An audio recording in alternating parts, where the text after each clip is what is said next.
Thank you very much, Joni. And it's a pleasure for me to be again online here available for you. That's really great. Unfortunately, we can't meet in person, but I like to share really some information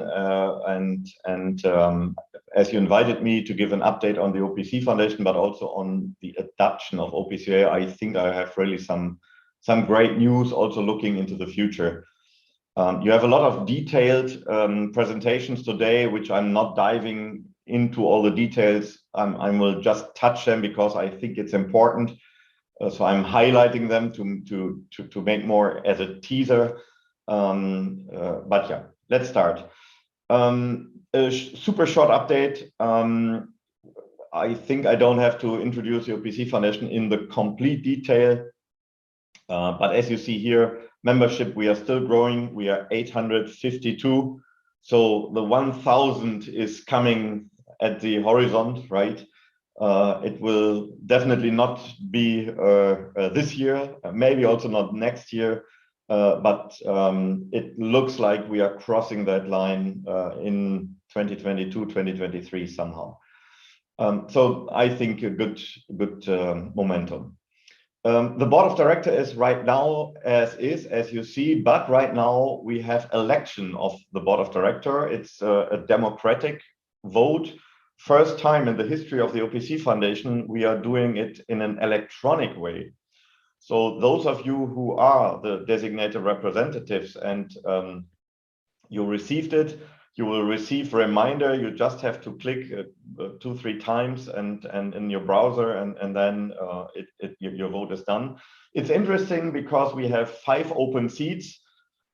The 5 candidates who are on that open seats are want to get re-elected, but we have 1 additional candidate, and so there is a kind of a race right now, and I don't know the results because it's electronic by a different tool.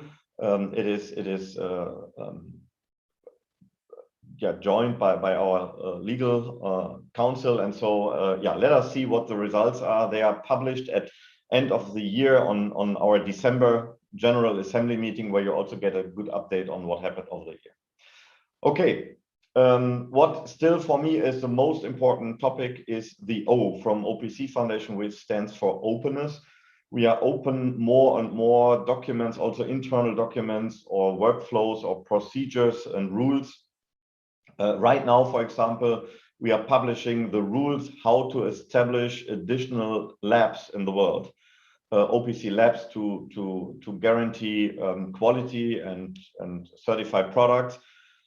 The lab in Europe is not completely occupied. I'm not selling you cloudy, fantastic messages. I'm just saying that we want to prepare for the future when we see first products are coming for the field level communication initiative with their OPC FX specification series, what I'm talking later on.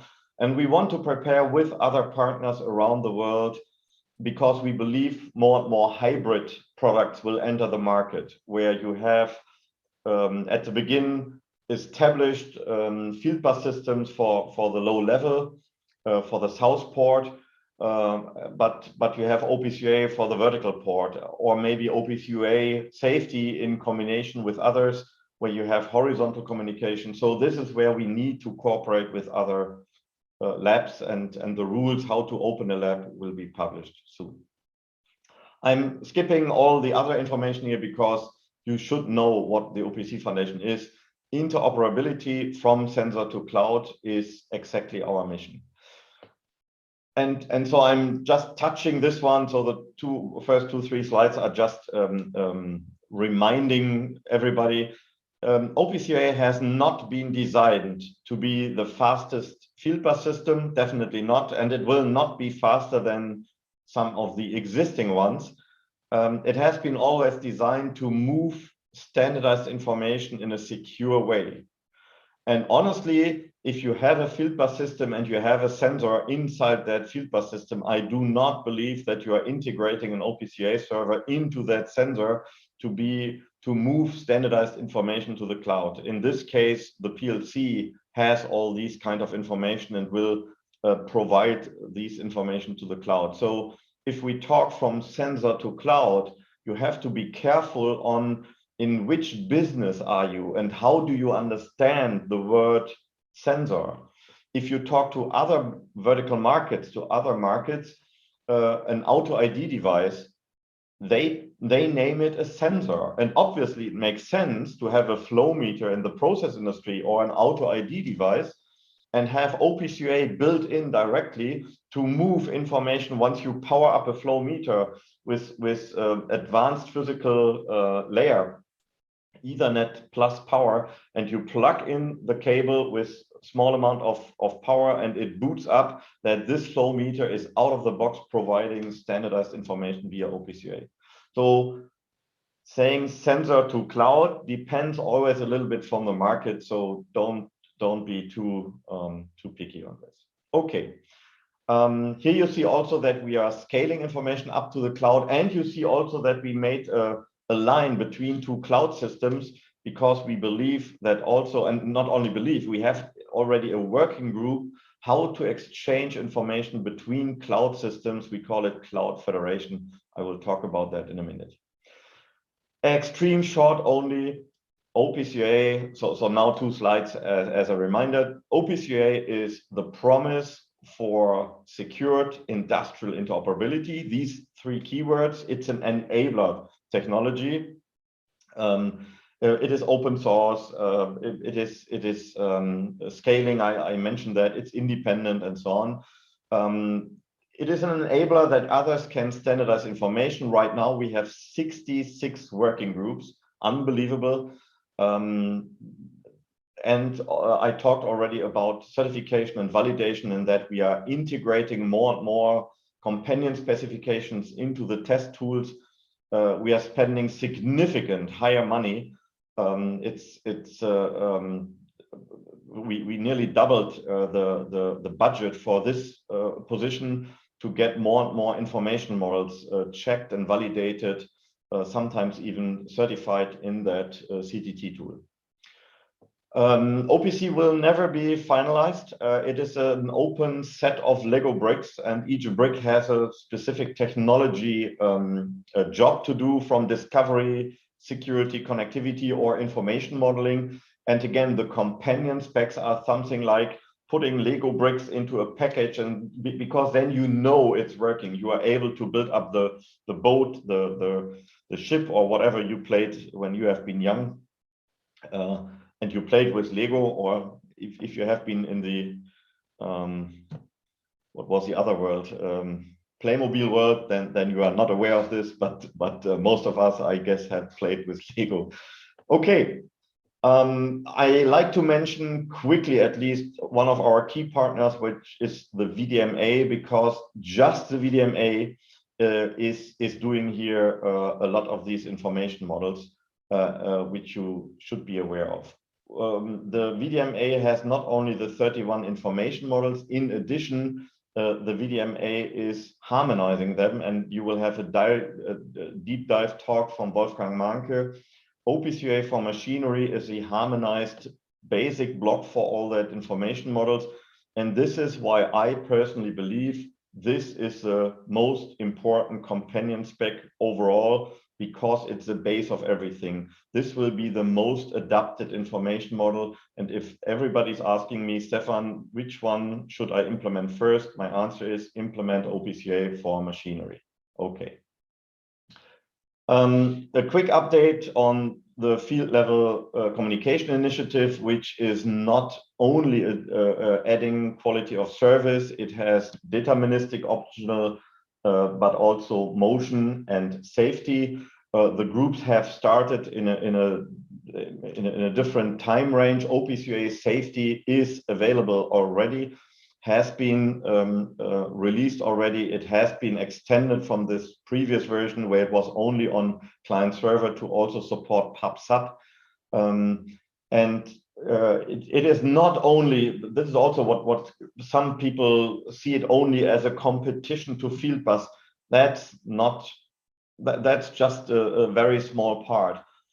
The bigger part, what we start on, this is milestone number 1, is horizontal controller to controller communication between different ecosystems. Because if you have the Profinet world here, and you have the Ethernet IP world here, and you have the EtherCAT world there, then how can you establish in a factory floor quick communication between them?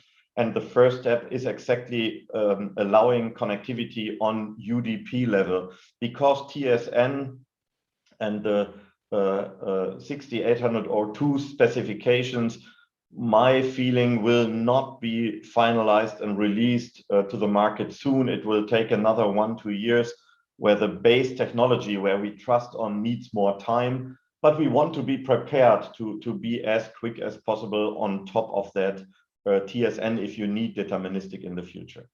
So it's horizontal controller to controller communication. How can we do this? And this is required in the world, also in the process automation world, where other organizations where we are partnering with, like the OPAS industry, OPAS standardization efforts, are trusting us that we are delivering enabling technology. Okay, Georg Bieler will talk much more in detail about this. We have prepared a demo, which we plan to show at the SPS. Right now, the situation in Germany is not easy with the pandemic, so I'm not sure, honestly, if we are really able to show it live, but definitely we will build it up. Experts come together, and we will show it minimum virtual and create videos and so on. So in the future, it depends if you're in the factory world or in the process automation world, but overall we have 4 building blocks. One is the OPC UA technology at its best, providing the information modeling, the semantic, the security. Then you need the gravity center of all that companies, and we have over 850 with all the initiatives. I believe there's no other association in the world for interoperability, bringing this together. You need good underlying infrastructure. This is why we trust on this 6802 for TSN once it gets ready. We trust on Ethernet APL for the process industry on the right side, what you see here. We joined the Ethernet APL initiative. It's an enabler to open us the door from the edge down into the sensor to the flow meter, where we then can run OPC UA over Ethernet APL. I truly believe that OPC UA over Ethernet APL will be the standard coming up in the process industry. It will be the most established solution in the world, and be a successor of the most established HART, what it is today, which is, well, very, very old. It is slow. It has not really that information richness. And OPC will be a replacement, but we all know that processes in the process industry takes multiple decades, because once something is running, keep it running. You never change a running a process factory, a process floor. Well, and the fourth puzzle point are the information models, as mentioned before, and all together this is exactly what will grow and grow in the years. In 10 years, we still have field bus systems. In 15 years, we will still have field bus systems. It will be a long run, and the Ferrari will ever be a Ferrari, but you will also take other systems. And I believe in 15 years, we only have 4-5 big field bus systems, and OPC UA FX is one of them. Activities, we had a really nice analyzer report saying that OPC UA is a critical important technology, and this is published on the web, and if you want to read something neutral written with good arguments, then just yeah, have a look here. A short hint what's going on the SPS show, virtual or yeah, if we do videos. My intention is to not only focus on OPC UA is something for the field level, it is also for cloud. And this is what I will touch also now a little bit. First of all, be aware that we already have a small starter kit. You can run it on a Raspberry Pi. It's .NET based, and it allows easily to implement something. It takes 1 hour to download, upload, establish something, and you have everything up and running. So that's really easy, and you should do that. Today we are talking about adoption already, and so I want to give you first of all a hint where you find these stories. And I mean, having names like BASF, BMW, Equinor, Miele, Renault, this is crazy. And we had it this year first time. If you go to the OPC Foundation web, multimedia, videos, and then click on the third day, this is where we had a dedicated day only on adoption, and I highly recommend, please listen to that presentations. It's amazing. This year at the Achema Pulse, we had also a demo where we exactly showed first solutions where OPC UA over Ethernet APL is running at Endreshauser, Pepperle-Fuchs, Samsung. All of them have been connected to live to Microsoft Azure Cloud via OPC UA to the cloud. And if you say, hey, wait a second, OPC UA is something as a last mile to the asset, I tell you, no, it is not. It is more. It is scaling. I told you it's interoperability to the cloud and back. And this is what I like to talk in a second. Because of the timing, I'm not talking here detailed about this Equinor, but they are also moving OPC UA over MQTT here into the Azure cloud. Right now, they started with 180,000 data points. They are extending it up to 1 million data points. The reason why they did it exactly was to move data into a context.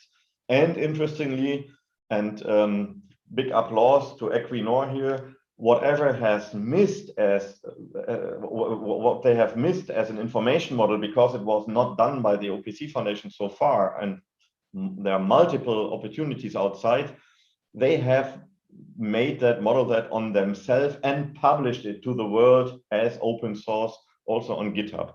This is really openness at its best. I give you a preview on what we would show at the SPS show, and I'm going from left to right. I already mentioned the IIoT Starter Kit. I'm skipping the first wall. I talked about briefly, just short, about the Equinor story, and this is also on the wall. Same with the Renault success story. They have been connected 300 billion messages via OPC UA to Google Cloud, okay? I like to talk here, going now from the right, starting from the right corner. The most right wall is about Industrial Cloud Federation. This is exactly a working group, what we did together, or what we are doing right now together with Dean. It is about cloud-to-cloud federation. And they are doing this, well, they need to do it on standardized information, exchanging them from left to right. And this is what the group is talking about, and they are doing it with OPC UA MQTT in the background. OPC UA Cloud Library is, how do you know about information models? You want to search them in the cloud, you want to load them, and I guess that Erich Barnstedt is talking today about this in detail. So let me talk more here about the wall OPC UA over MQTT. And this is exactly what I believe is fantastic. And here you see that I'm super proud that we got the commitment from AWS, Google Cloud, IBM, Microsoft Azure, Siemens MindSphere, and SAP. And they all supported this statement here. What you see, criteria to get listed is the feature is available. We are talking about the feature OPC UA over MQTT, or it is on the roadmap. I can tell you, because I like to highlight that companies who have implemented it already, it is on the one hand, Microsoft Azure, and on the other hand, it's Beckhoff and Siemens here. You see the picture here, what we are doing live. And it is a little bit different implementation, but I think I'm allowed to mention here, because Siemens and Beckhoff already have been the first companies in the year 2007 supporting OPC, and now they are both supporting these features a little bit in different flavors, once with different binding, with JSON binding or with binary binding. But I'm super proud that we have all the commitment from all the cloud vendors here. And by the way, we also have the commitment from big SDK vendors. So you can contact here the SDK vendors on the call process and ask them for this because it's critical. It is more and more critical important that your solution is supporting this. I'd like to mention that we published our edition 4 of the ebook, a list of articles which you can download. We just published it last week, so please download it here from the web. And last but not least, I think I'm nearly in time, started a few minutes later. So if there are any questions, let me know, please contact me. I hope, and this was a public call that we have at the next trade show next year at the Embedded World, at the ACHEMA and Hanover trade show, a big, huge demo where we have multiple dashboards from multiple cloud companies, and we have multiple more controllers, not only the 2 mentioned here today, and all of them are connected vertical up into the cloud using OPC UA over MQTT. We are also working on OPC UA over WebSockets. REST API is available. So you see that we are going up into the cloud, and also if 2 services have to exchange information and data with each other without a PLC, without hardware integrated, you should consider OPC UA for industrial interoperability. With this, I'd like to thank again you, Uni, for organizing this day. You mentioned that we are also, you listened to something of Africa. That's true. We want to run an OPC Day Tunisia virtual, and then obviously more and more are invited. But we are working on details in the date. With this, I'd like to thank you again for your activity here all over the years and give back to you. Thank you so much.